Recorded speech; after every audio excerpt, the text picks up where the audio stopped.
Hi there, my name is Matt. I'm a sacred sexual body worker and a facilitator for tantra, cuddle parties and different events.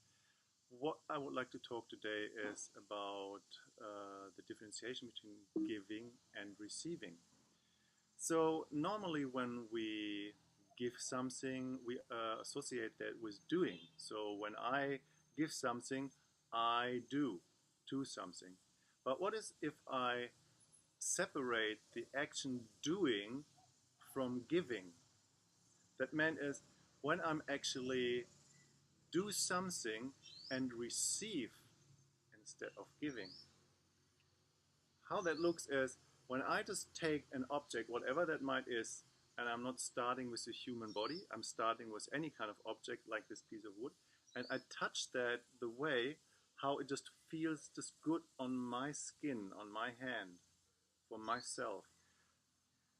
Dependent on that, what is pleasure for me in the moment, what feels good for me. So this object that I'm having here in my hand is actually not doing anything to me, nor either do anything to myself. All what happens in the raw understanding is the information from my hand, from my fingertips, is traveling into my brain and telling my brain that this is pleasure. So while doing that, I actually receive pleasure by doing. So when I receive pleasure by doing and I replace this object for my partner's, with my partner's body or with my partner's hand, and I start to feel the same pleasure on my own hands, I'm doing and receiving. And the beautiful way of interaction is that my partner feels the same pleasure at the same time. But my partner is actually not doing anything. My partner is giving.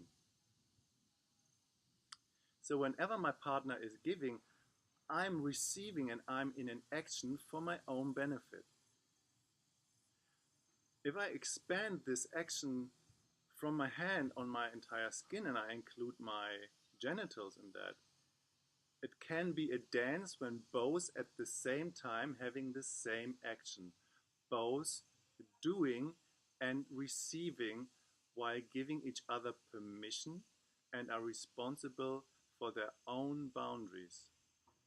That can build up a spiral of infinity into pleasure as long there is no agenda or no goal involved. I hope that makes kinds of sense to you. It's a little bit from the brain, not easy to understand. We have to find that in our hands, and I would like to suggest as an invitation, just try that on a daily basis, maybe for a week, 3 to 5 minutes a day. Find any kind of object that you like and just touch it exactly the way how you individually feel pleasure on your skin. And try to translate that in interaction and in touch towards your partner. So this is what I'm offering in my session work, allowing people to find deeper layers for themselves of pleasure while being in action and doing. And I introduce through the Wheel of Consent that is created by Betty Martin into this deeper layers of understanding of the neurology and activating this specific neurological path in our nervous system as a default system where we receive and do at the same time for our own benefit. Thank you for listening and looking forward to hear from you one or the other way. Okay, bye-bye.